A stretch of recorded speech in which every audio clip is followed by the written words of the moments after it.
teman-teman? Ini apa? Kelas ya? Baik, pelan-pelan sedikit. Kira-kira volumenya besar kecil? Kecil ya? Baik. Kalau saya bandingkan dengan gayung, volumenya besar mana? Gayung ya? Baik. Kalau ini saya perlebar, sehingga bisa memasukkan apapun ke dalamnya, itu bahasa Arabnya disebut dengan insyirah namanya. Jelas? Meluaskan sesuatu sehingga terlihat lapang, sehingga memudahkan setiap hal masuk ke dalamnya. Itu insyirah namanya. Surah ini diberi nama dengan surah Al-Insyirah, yang berarti sesuatu yang lapang, yang tenang, yang nyaman. Yang diharapkan dengan keadaan hati yang lapang, nyaman, tenang itu, segala persoalan yang dihadapi dalam kehidupan akan mudah diterima dan tidak berdampak besar dalam menyikapinya. Maka bagaimana kemudian Allah memberikan turunan-turunan petunjuk supaya apa yang diharapkan ini bisa tercapai? Satu, izin mengilustrasikan. Saya kasih cerita sebentar. Ada seorang anak muda, kisah ini sangat viral, hampir setiap kita bisa mendapatinya. Datang kepada seorang kakek tua di sisi danau yang jernih sekali airnya. Dia berkeluh kesah tentang persoalannya. Dia katakan, saya punya masalah begini. Berat sekali terasanya. Kakek itu kemudian permisi, dia hanya membawa 2 genggam garam. Kemudian beliau bawa 1 gelas, ilustrasinya seperti ini. Dimasukkanlah kemudian garam itu ke gelas itu. Lalu diambil 1 gelas air yang jernih tadi, dengan garam segenggam. Kata beliau, minum. Pemuda itu mengatakan, wah asin, minum aja dulu. Lalu ketika diminum, langsung ditumpahkan. Dia muntahkan, asin katanya. Lalu setelah itu kakek yang tadi melepaskan segenggam sisanya, dilempar ke danau tadi yang luas. Lalu diambil lagi dengan gelas yang sama. Sekarang minum. Bagaimana rasanya? Segar, enak, nyaman. Itulah hatimu. Kalau hatimu sempit sesempit gelas ini, maka masalah sekecil apapun akan selalu menghadirkan kesulitan seperti engkau menelan garam tadi. Tapi kalau hatimu luas, sebesar apapun masalah, tidak akan pernah berdampak pada dirimu kecuali engkau mampu menyusun rencana untuk mengatasinya. Kelapangan hati yang membuat diri kita mampu menerima persoalan apapun, itu yang disebut dengan insyirah. Makanya dulu tahun 90-an ada sinetron Hati Seluas Samudra gitu ya. Saya pernah tahu itu. Sama anaknya diapa-apain juga, masih aja ya menerima gitu.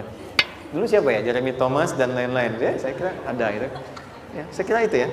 Saya pernah lihat sejenak ya. Saya jarang-jarang nonton itu. Pernah lihat aja. Saya senang riset. Jadi kalau riset itu ada riset dakwah, ada riset materi. Saya teman-teman yang musik gitu ya. Saya tidak terlalu dekat dengan musik karena saya di Quran gitu.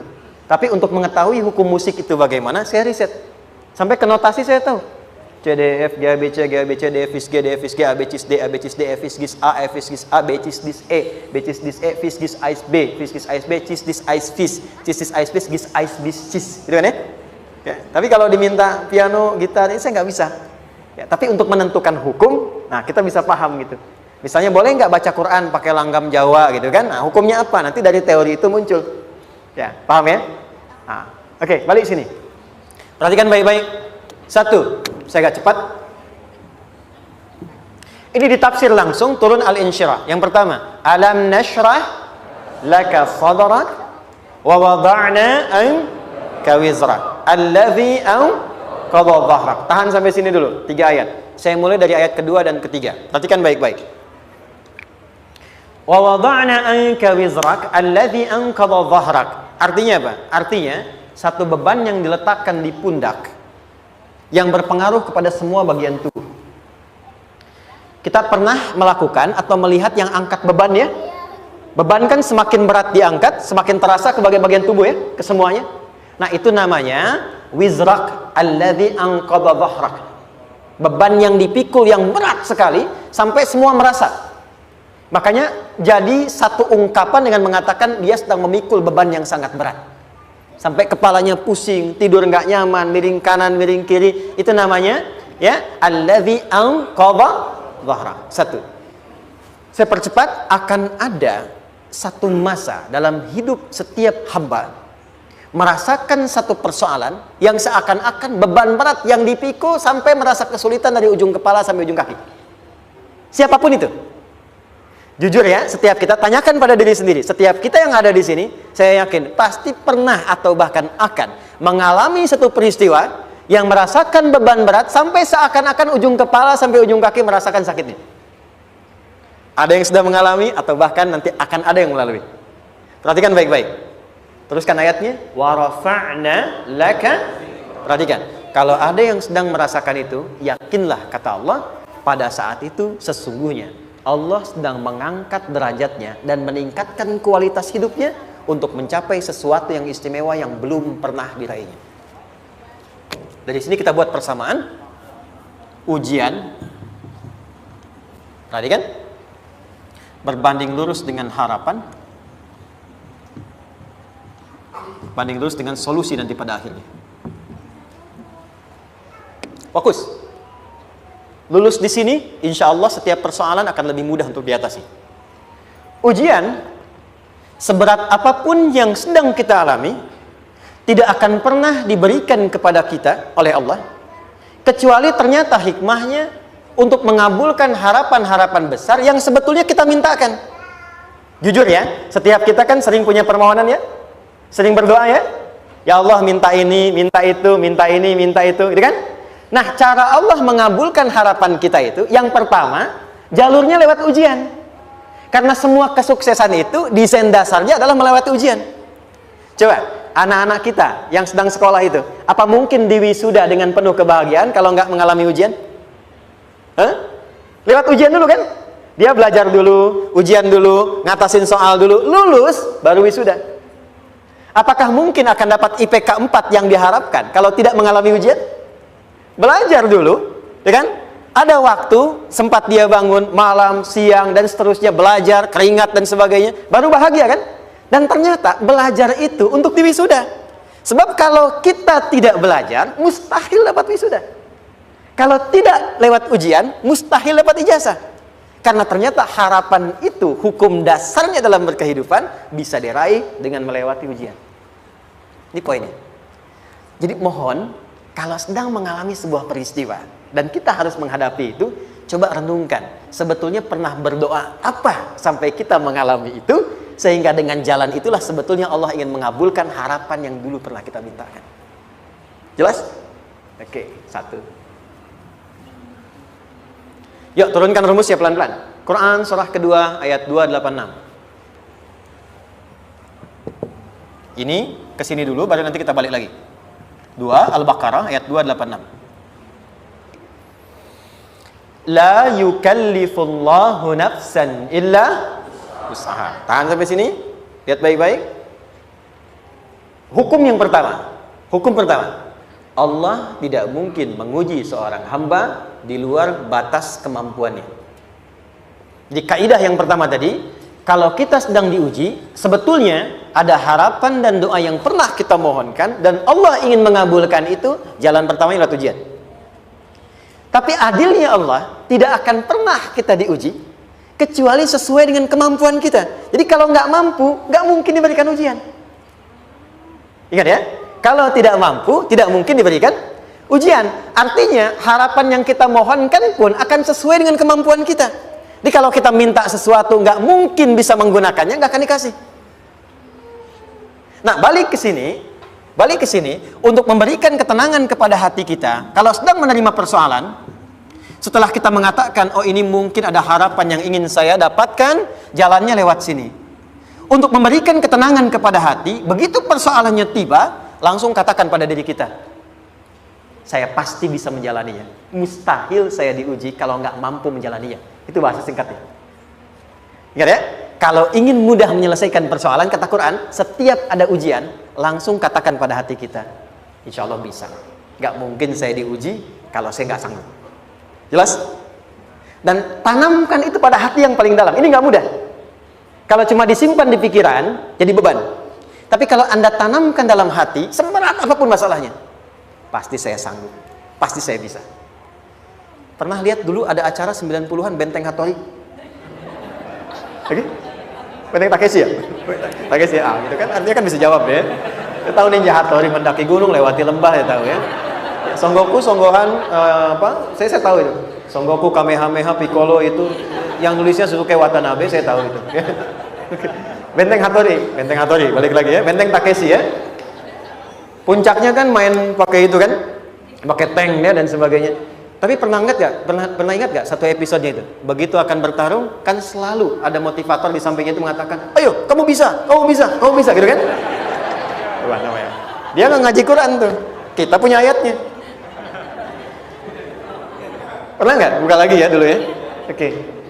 Korea, kenapa bisa nyusul Jepang? Salah satunya, waktu Jepang itu maju, setiap di Korea itu ditanamkan dari mulai anak-anak TK-nya. Kita harus lebih daripada Jepang.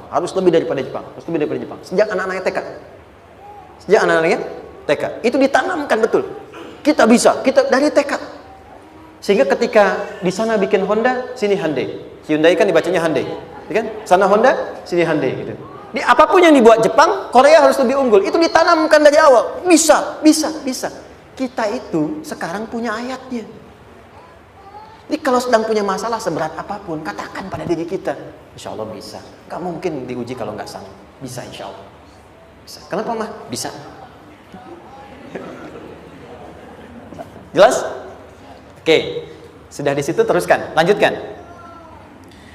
Warafa'na laka dzikra. Teruskan. Fa inna ma'al usri. Nah, ini poin terbesarnya.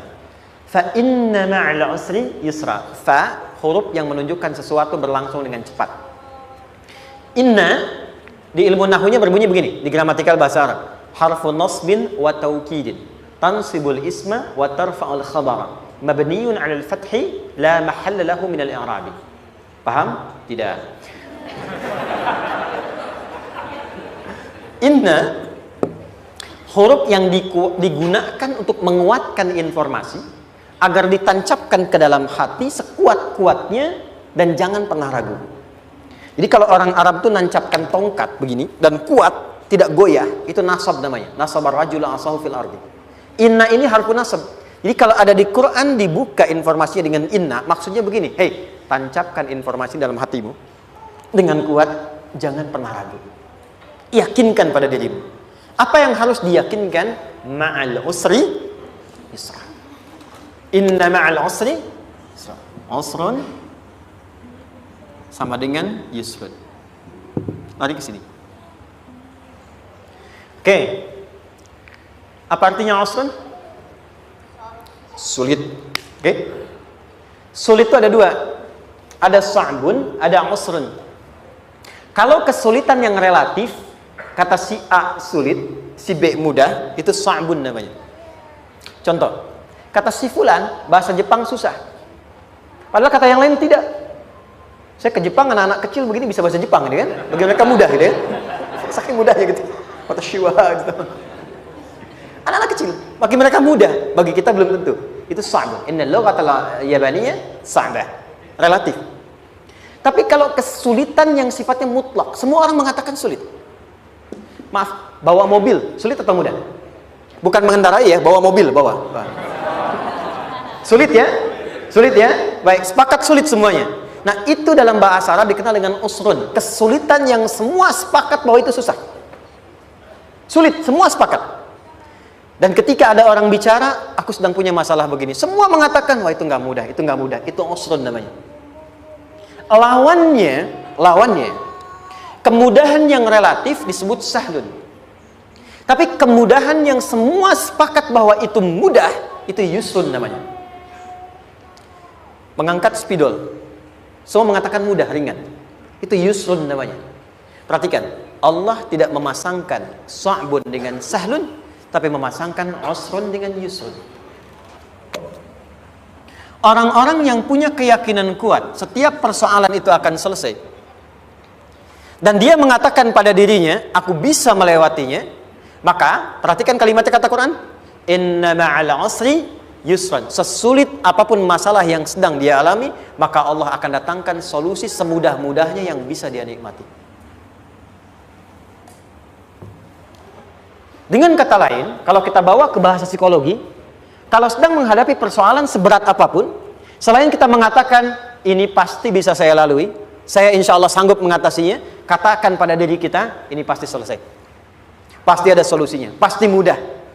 Katakan, walaupun memang solusinya belum datang, tapi tenangkan pada diri kita dengan mengatakan, inna ma'al usri yusra. Bahasa psikologinya, katakan pada diri kita, ini pasti selesai. Gak mungkin gak selesai, pasti ada solusinya, pasti mudah. Itu lebih memberikan harapan pada diri kita untuk menuntaskan persoalan dibandingkan dengan meratapinya. Jelas? Teruskan. Fa inna ma'al usri. Kalau masih ragu kata Allah, katakan lagi sekali lagi. Sampai hati kita merasa nyaman. Jadi kalau sedang punya persoalan seberat apapun, tanamkan pada diri kita, pasti selesai. Belum nampak, insya Allah pasti selesai. Gak mungkin diuji kalau gak ada solusi. Itu lebih memberikan harapan. Setelah itu, fa idza faraghta, mitigasi masalahnya, mitigasi persoalannya, tuliskan ini masalahnya apa, rumah tangga apa saja, misalnya dia ada suami, ada istri, ada anak-anak, masalah ada di mana. Kadang-kadang benangnya jadi kusut karena satu-satu nggak segera diselesaikan. Maka kata Al-Quran, fa idza faraghta, satu-satu mitigasi dulu. Satu masalah di sini, lihat di suami, lihat di istri. Kalau pekerjaan, masalahnya apa, sebelum bercabang kemana-mana, petakan. Apakah rekanannya, apakah relasinya, apakah kemampuannya, apakah manajerialnya, apakah marketingnya. Mitigasi, kotaki semua, selesaikan satu-satu. Setelah itu, apa yang dilakukan? Wa ila rabbika, tawakal sepenuhnya kepada Allah untuk menentukan hasilnya. Tawakal itu yang paling mahal.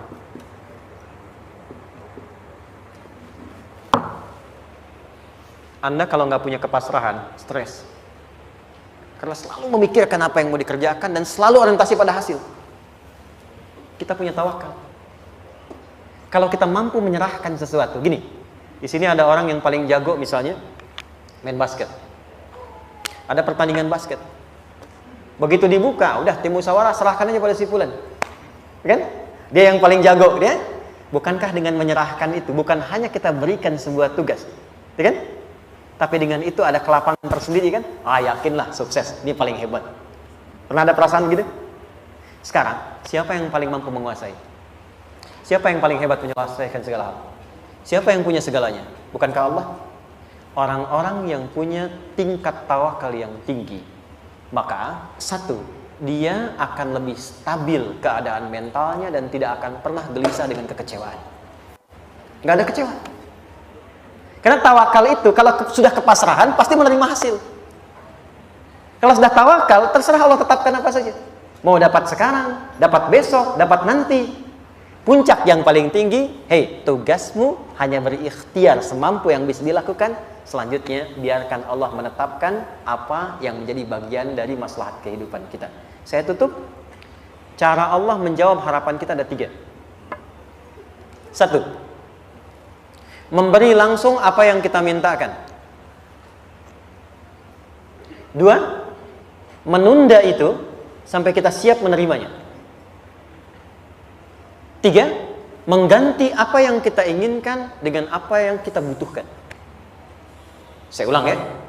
1. Memberi langsung apa yang kita mohonkan. Misal, ya Allah saya ingin A misalnya, anak saya pengen ke ITB. Tapi nggak mungkin tiba-tiba langsung masuk ITB kan?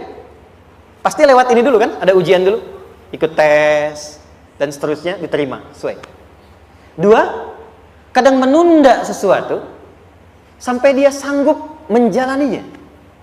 Anda punya anak usia 5 tahun, pengen diberikan motor. Anda mampu untuk memberi motor, dikasih nggak? Tidak. Sampai dia sanggup mengendarai motor, baru Anda berikan. Terkadang ada yang kita minta sekarang, tidak didapati sekarang. Tapi ternyata tahun depan kita dapat. Kita harus sadar bahwa anugerah yang kita dapatkan tahun depan itu sebetulnya adalah hasil doa kita di tahun ini. Pernah dengar nggak kisah viral? Nabi itu berdoa, baru dikabulkan setahun setengah. Setahun 6 bulan. Padahal itu Nabi loh. Kiblat pertama kita kemana? Palestina kan? Baitul Maqdis kan? Nabi berdoa, mohon terus nengok ke langit. Al-Baqarah 144, minta, jawabannya turun setelah setahun setengah, setahun 6 bulan. Ada yang mengatakan di tafsir setahun 8 bulan, baru dikabulkan setelah setahun setengah. Padahal kurang soleh apa Nabi? Nabinya siap, mungkin umatnya yang belum siap. Nabinya siap, tapi ada tantangan di masyarakat yang tidak mudah, yang mungkin bisa meruntuhkan dakwah. Baru dikabulkan 1,5 tahun. Ketika semua umatnya sudah bisa siap menerima itu. Boleh jadi, apa yang diminta orang tua sekarang, terkabulnya mungkin belasan puluhan tahun pada anaknya yang nomor sekian. Tahu Imam Syafi'i? Imam Syafi'i itu kan nama aslinya Muhammad. Bapaknya Idris. Kakek yang ke atas, yang ketiga namanya Syafi'i. Kenapa disebut Imam Syafi'i? Dinisbatkan pada kakek yang ke atasnya. Ternyata kakeknya ini seorang ulama besar, saleh, memohon kepada Allah. Setiap di keturunannya ada yang bisa menggantikan lebih soleh, lebih baik lagi. Ternyata yang didapatkan bukan dari anaknya, tapi generasi keturunan yang kesekian. Anda belum sekarang bisa hafal Quran. Misalnya, Anda bermohon, berdoa, boleh jadi yang hafal, mungkin bukan di anak, bisa di cucu, bisa di bagian keluarga yang lain. Maka, terkadang tawakal itu tidak hanya memberikan hasil yang cepat, tapi memberikan keindahan yang terasa tertunda, tapi melengkapi kebahagiaan yang dirasakan. Penutupnya, boleh jadi minta ke ITB, diterimanya di Unpad. Minta motor, dapatnya mobil, kalau itu senang, luar biasa. Minta mobil, dapatnya motor, gitu kan? Ternyata, kadang-kadang desainnya yang terakhir, saya tutup, Allah mengabulkan apa yang kita butuhkan, bukan apa yang kita inginkan. Anak Anda sakit, dibawa ke dokter. Kata dokter, jangan dulu makan jeruk. Maka Anda pulang, dia minta jeruk. Anda berikan apel. Saya nggak mau apel, mah. Saya pengennya jeruk. Nggak apa-apa, nah. Ini apel rasa jeruk, misalnya kan. Anda berikan. Ternyata apa? Bukan ingin menyakiti dan tidak mengabulkan keinginan anak, tapi lebih memberikan apa yang dia butuh. Kadang-kadang maaf ya, teman-teman mintanya proyek A, udah capek, di situ nggak dapat. Dapatnya di yang lain. Teman-teman, itu Allah berikan sebetulnya hasil ikhtiar Anda yang sebelumnya.